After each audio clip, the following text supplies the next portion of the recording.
cozy friends, and welcome back to Morgan Unraveled. My name is Morgan if you are new here, and I like to unravel my anxious mind with my cozy hobbies, mostly reading and knitting. So if that sounds like your cup of tea, grab a cup of something cozy and a project and let's unravel. New year, new whips. I have cast on fever this month. I was honestly so nervous to film this podcast that I took to stories and was telling you guys how I went hog wild with casting on and that you weren't allowed to judge me. And a resounding response was that you all have cast on fever in January too, and that you will not be judging me, that this is a safe space to share all of my cast-ons. What is January for but for casting on a million things, starting 100 new projects? I've just been finding so much inspiration from watching everyone's what they knit in 2024 and creating my own knitting plans for 2025. I did a lot of reflecting on what did and didn't work for me last year and what I want to create more of in my wardrobe this year. And I have such an amazing rotation of whips right now. I can't wait to share with you guys. I feel like I have a little bit of everything on my needles right now, and I just love to have variety in my works in progress to kind of sit down, get cozy, and pick from my pile of what I feel like working on at the time. It does mean that I work through my projects a little bit slower, so I'm really leaning into it this year and trying to not shame myself for not just focusing on a couple projects and finishing them. Most of my new cast-ons are from my queue, but I will be honest that I went a little off the grid the same week that I posted my knitting plans video, which is so funny, but I do think it was still intentional, even though it was spontaneous. We'll get there. I'll explain myself. I would love to hear what you are working on right now, and if January also gives you a bit of cast on fever. Before we dive into all of my whips, I'd love to talk about what I am wearing right now, which you've probably seen so much of on this channel already, because I think I finished it back in September or October, and it is summer here in Australia where I am currently living. I am American, living abroad here in Australia for a few years, and we kind of have opposite seasons down here, so I've gotten a lot of wear out of this while you guys are all showing off your beautiful winter knits. But this is my Anker Summer Shirt by petiteknit. I knit it in Keepsake Fiber Co. from Spotlight, which is an Australian yarn store. It is a 100% cotton DK weight or 8-ply yarn, and I really, really love this knit. It is so wearable. I love a boat neck style on me. It was a super quick knit, and I highly recommend this pattern. And the other thing I'm wearing that I want to talk about real quick is a shout out for one of my small business friends, Mushroom House Jewelry.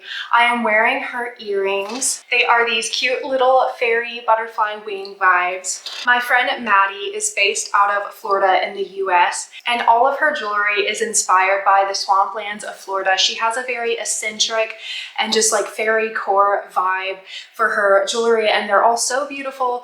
If she can give me a discount code for you guys, I will have it here on the screen, but I will definitely have her linked down below.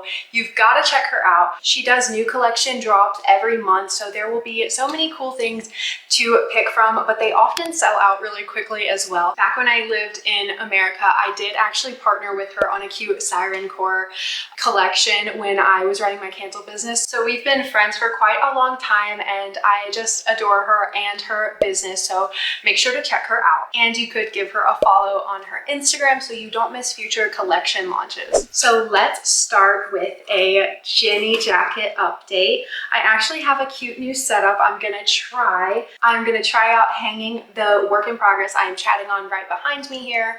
We'll obviously do it with finished objects when we have them, but not this month. All we have is cast-ons and whips this month. This is the Jenny jacket by petiteknit. I am knitting this in Indigo Woolen Mill's Luxury 4-ply in the color Stone, as well as Drops Kid Silk Mohair in the color 12 Beige. As you can see, I am finishing a ball here, but this is actually my first ball. I have knit all of this in one ball, and that is because Indigo Woolen Mill's wool balls come in 200 grams, and with this being a 4-ply fingering weight yarn, that ran me 720 meters.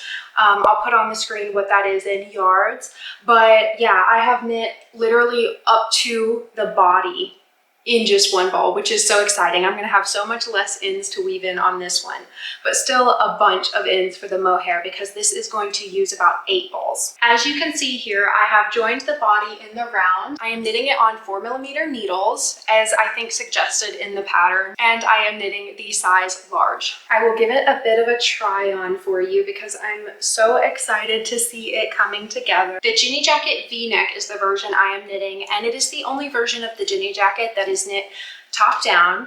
It is a drop shoulder construction and is knit in smocking stitch, which is basically 2x2 ribbing that gets gathered every X amount of rows, which is really an interesting technique to know now. And I actually had a run-in where I had smocked in the wrong place on one of the rows and had to ladder back and fix a smock row, and I really didn't think I'd be able to accomplish it, but I did. So I'm really proud of being able to troubleshoot that, and I'll actually insert some footage I took of that so that you can see what it looked like before and after fixing that repair or fixing that mistake.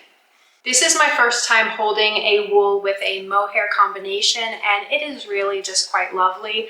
I am really hoping that it wears nicely on my skin because I have invested in other Drops Kid Silk mohair for other projects, and so far so good. It doesn't irritate me as I'm working on it, and it's sitting on my lap unless I'm like sweaty because it is Australian summer. I really worked on the back yoke and the front shoulder panels so much quicker than I would have imagined for what I thought would be a long-term knit. I cast this on as my Christmas cast on because it was really a dream knit that I had procrastinated for a long time. I didn't even want to buy the yarn for it because I thought it would be something I'd never get to, but I also really love that I have other things on the go right now to be able to put this down.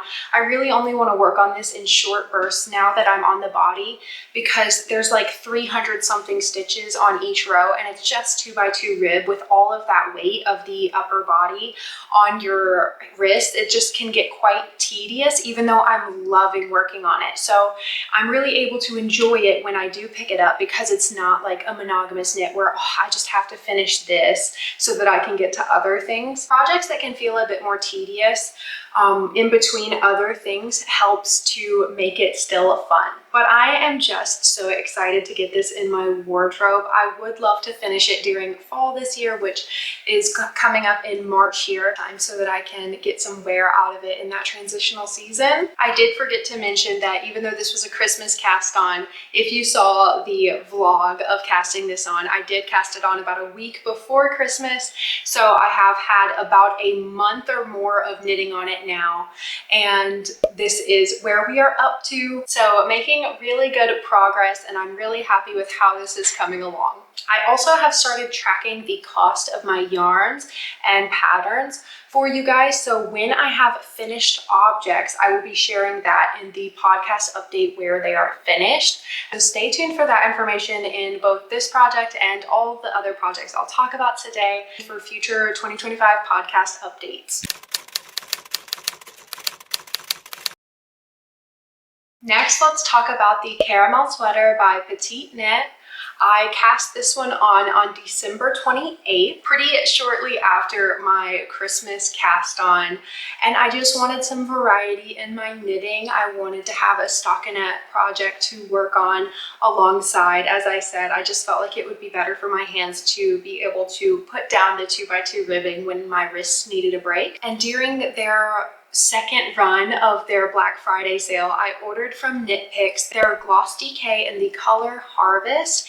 It is a merino silk combination, and it is a 70% merino wool, 30% silk combination DK weight yarn, and it is just lovely to work with. I think it has really nice drape so far, and obviously that's unblocked, but I think it is going to be so lovely to wear. This pattern is really working up fast, and I think it's quite funny because when I cast it on, like I said, I wanted a bit of a break from the 2x2 ribbing, and jumping into this was quite silly because it was a 2x2 turtleneck for about 8 to 9 inches before I could get to the stockinette, and then I was working German short rows back and forth. So it was not at the beginning what I was looking for, but man, is it worth it. And I also really enjoyed that process nonetheless. However, I was doing the Italian tubular cast on for the first time, and I had to do it about 4 times to get this right because I didn't understand how to transition it from 1x1 rib in the Italian cast on to 2x2 rib. But once again, I watched the petiteknit tutorial, figured it out, and don't get me wrong, I watched the tutorial from the beginning. I was just very confused, but I did eventually figure it out and get the stitches all the correct way on my needles so that I could knit the 2x2 turtleneck. But I think that the cast on provided such a neat edge for the turtleneck, and it's so worth every moment spent figuring out that cast on. I did end up knitting the turtleneck an entire inch shorter than the pattern recommends, just because I don't want a turtleneck like all the way up to here, especially on a lighter weight garment. This isn't an Aran weight turtleneck sweater, so I just didn't want it up high. I wanted it to be lightweight, kind of drapey. I am calling this my Velma sweater because I think I will look like the iconic Velma from Scooby-Doo while wearing it, and I love that for me. My yarn actually came in from Knit Picks on Boxing Day, I think, and so I was swatching for it and could not help myself and just got cast on. I am knitting the size large, but this pattern has a significantly less amount of positive ease. It's designed to be knit with 5 to 10 centimeters or 2 to 4 inches of positive ease, which usually her patterns call for like 20 or so centimeters. The finished bust circumference for my size large is 109 centimeters, 43 inches, and that will give me a positive ease of about 9 centimeters or 4 inches, which is on the higher end of the recommended ease, but I think I will really like that. I didn't want it too tight fitting, and this yarn should have a lot of drape to it, so I think that it will be a very complimentary fit, hopefully, if I am knitting as on gauge as I think I am. And I can't wait to see how it blocks out. Sorry, I was referencing my computer so much there. It is right in front of me so that I can tell you all the information you may need. And I'm really having fun knitting with a more interesting or bold color for me. My entire stash is shades of brown and beige, and I love working with neutral colors, but lately I've been really like envisioning a lot of the knits I want to make in more fun colors, still autumnal tones to match my color season, but more interesting than shades of brown. So it was really nice to grab this yarn and immediately knit it up, and I can't wait to have something like this in my wardrobe that is a bit more of a standout piece, but still an easy stockinette knit. It's definitely a tough thing for me to balance, like wanting to knit from stash, but also wanting to bring fun new things in for specific pieces when I feel like knitting something in a beautiful orange color. I don't think we have to moralize our stash and our knitting, but I do like to be intentional with it and not just buy new yarn every time I want to cast on something new when I do have yarns that are queued up and waiting to be worked with. And I think that my knitting plans video really helped me with that. It helped me sit down and reflect and make plans from my stash so that I know what's going to be worked on and can kind of come up with an order as I work through them. Next, this one will not be able to be hung up yet because it's a very baby cast on. But as you may know, I am hosting with Knitting with Ev a little KAL for the Dagmar. It is for anyone knitting any version of the Dagmar, whether it be the jacket, the zipper sweater, the pullover, what have you. We have created a hashtag DagmarKAL for us to all share our journey and process of knitting a Dagmar. Ev has just gotten hers cast on, but I am trying to wait for her to work on mine because I have had this one kind of cast on since September. Y'all probably know the lore behind this one, but petiteknit released the jacket version on my birthday back in September. I bought it and cast on, but then had to put it down to work on a test knit at the time, and then she had released the other versions and I kind of was at a standstill of which one I wanted to knit. And when Knitting with Ev said she was going to be knitting the zipper version, I decided to join in with her. And I also felt uncertain about the size I had chosen.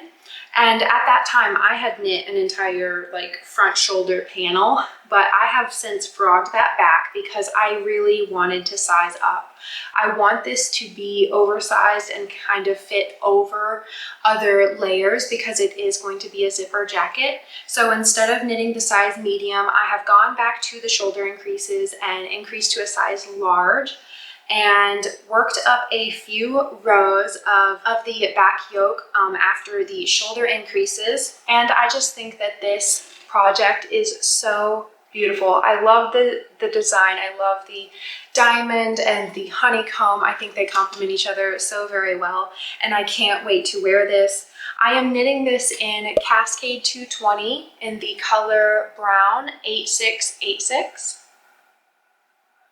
It is a 100% Peruvian Highland wool, and I have to say from swatching it, it blocks even softer than it feels, and I'm so excited for this piece. And I am knitting it on a 5mm needle in order to meet gauge, but my yarn is a worsted weight.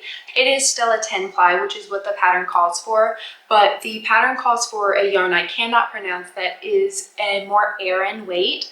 And I do not have access to that yarn. It is very rare that I actually knit with the yarn a pattern suggests.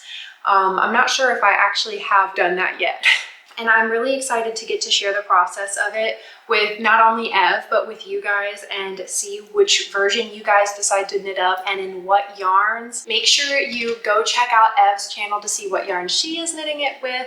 I will have her linked down in the description. And if you decide to join in, make sure you share your swatch or your cast on the hashtag DagmarKAL. The next thing we have to talk about has been sight unseen from no one has seen this except Mathilde from Nestled and Knits, and I have a sneaky little cast on, and this one is so off the grid that it wasn't even on my knitting plans video, and I still ended up casting it on the same week it went up. But I am knitting the Norma sweater by My Favorite Things Knitwear. It's my first time knitting a pattern from her, and I'm really excited because everything she makes is so my aesthetic, but I just haven't gotten any of them on the needles yet.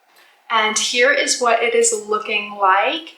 I am so obsessed with this color combination, but you actually may recognize it because this was spontaneously cast on from a project I have had a lot of uncertainty about. If there is a theme between this one and the Dagmar, it is that. I was previously using this yarn for the Loom Pullover by Sari Nordland. Sorry if the camera angle changed, my camera actually overheated, but we are back. I was previously using this yarn to knit the Loom Pullover by Sari Nordland. And if you are so devastated that this one is not going to be finished, I am very sorry. I know it can be hard when you're following along a journey with a comfort creator or a fellow knitter and they end up changing their plans, but I love to share the journey authentically, and I feel like this isn't something I will be happy with as a finished object. I'm so proud of what I've accomplished with it thus far. I learned so much about color work on this project. I think it is the perfect beginner color work sweater, and I was doing a really good job. There's only one place I feel like I really have tension issues, and it's in this leaf repeat, but it's really not even that bad, and it would probably block out decently.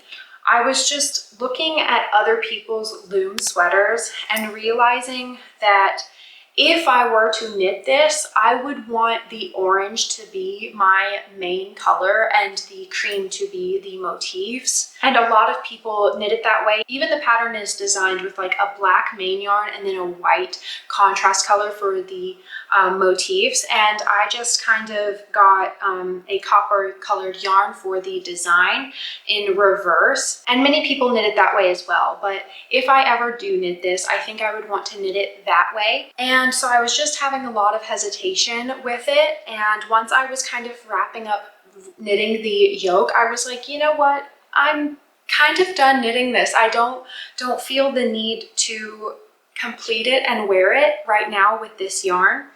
but I had such a specific quantity of yarn that it would be hard to find something else to knit with it besides a different color work design.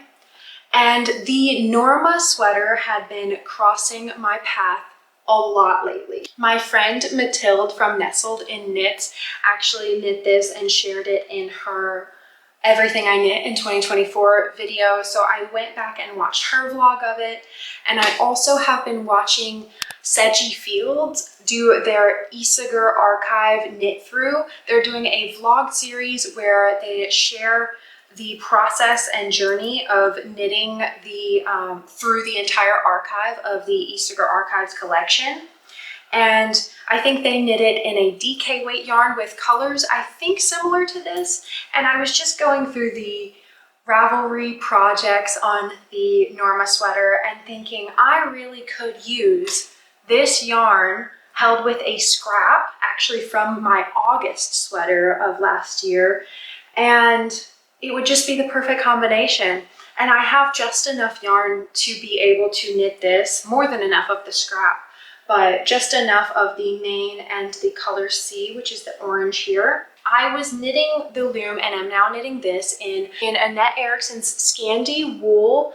It is a worsted weight yarn and it is a 50% acrylic, 50% wool. And I got this on a sale from Spotlight back when I had just first moved here and really needed to get some yarn in my stash, and they were doing a big sale. I think I got this half off.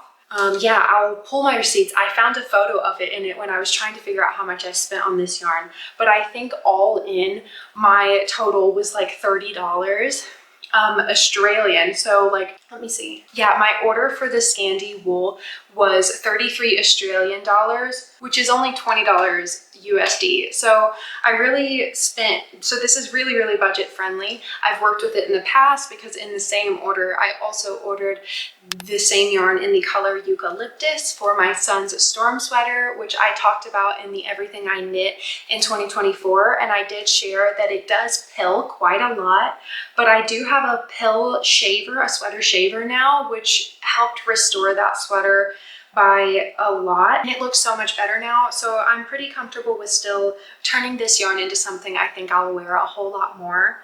And I just really love how these colors are working up together. I think that this knit is so my style, and I know I will get a ton of wear out of this comparatively to the loom. And I'd love to revisit knitting the loom again one day in a different color combination, even in the same color combination, but just like reverse and knitting it with a copper as the main yarn. And I would probably actually buy Cascade 220, which is something I am now aware is at a local yarn shop here. I just didn't know at the time because I was very new to this area and wanted to get yarn in my stash. We moved here with pretty much only what we could fit in a few suitcases, so I didn't have a whole lot of yarn coming here with me, and I just wanted to be able to have some things to work on because knitting is really a huge source of comfort for me. And obviously moving to a new country, I needed all the comfort I could get. And we were, as I've shared endlessly on here, going into a second round of winter. So yeah, I'm really happy to be turning this yarn into something that will get more wear and getting it out of my stash, since this was cast on back in August and I've barely worked on it at all since. I did finish the flower just to try to decide what I was doing.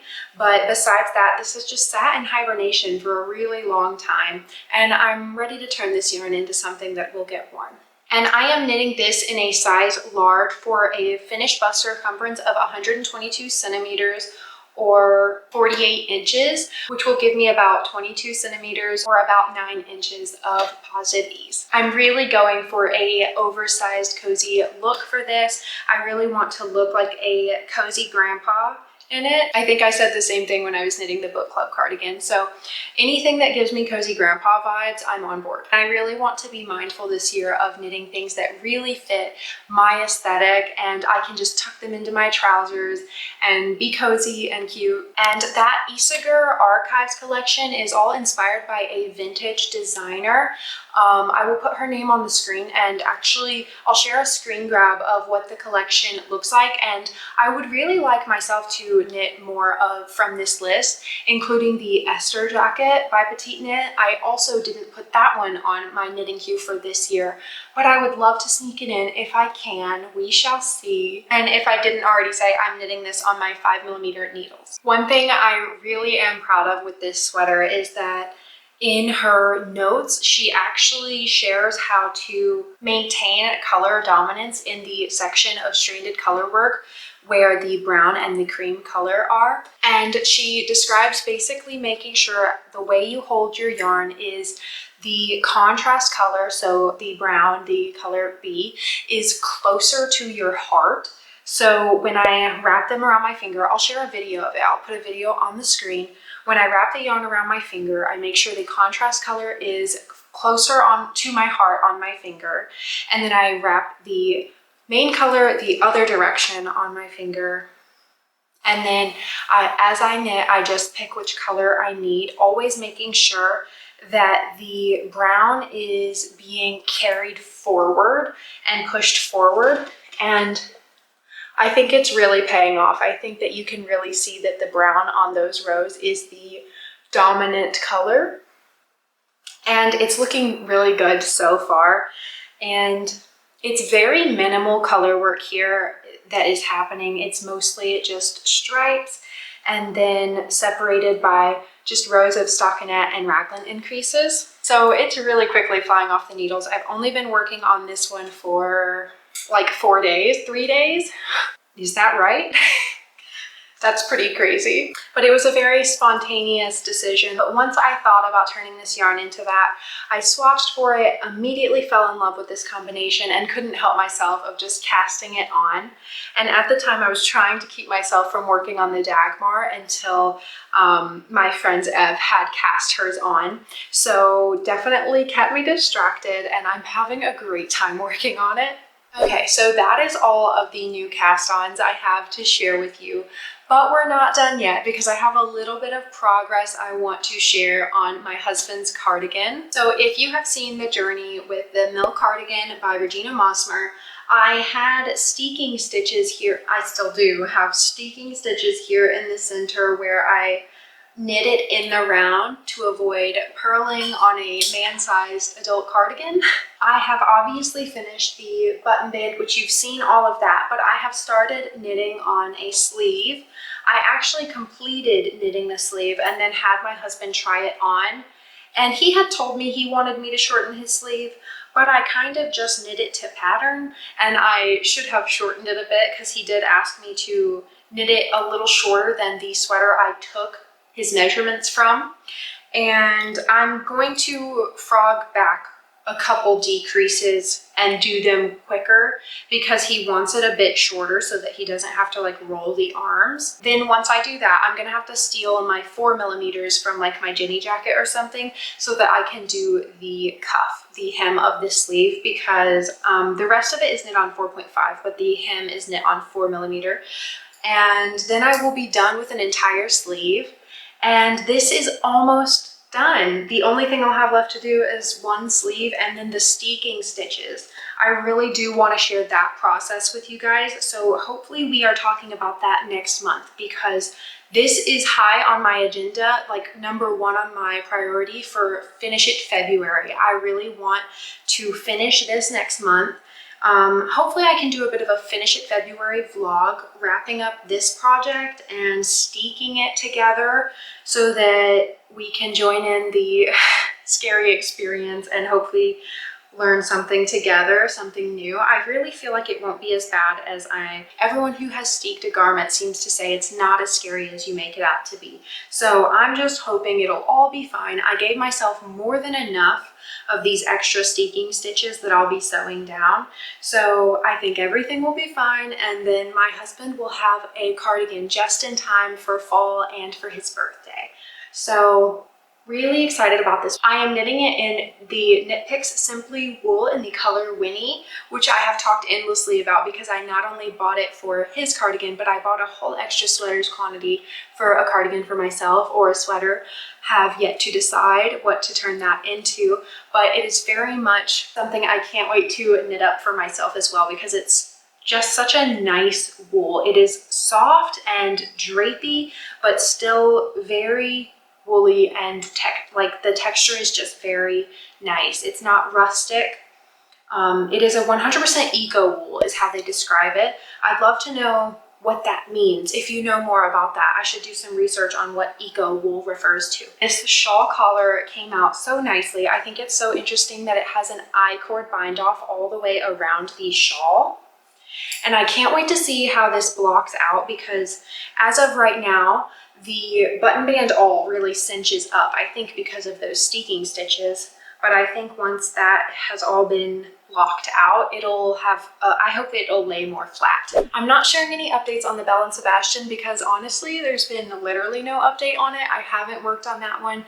I kind of tucked it away after finishing the test knit, and I've kind of worked on some other things because I think with test knitting, it made me like really excited to work on it and get it done by the deadline. But I definitely look forward to pulling that one back out and finishing it.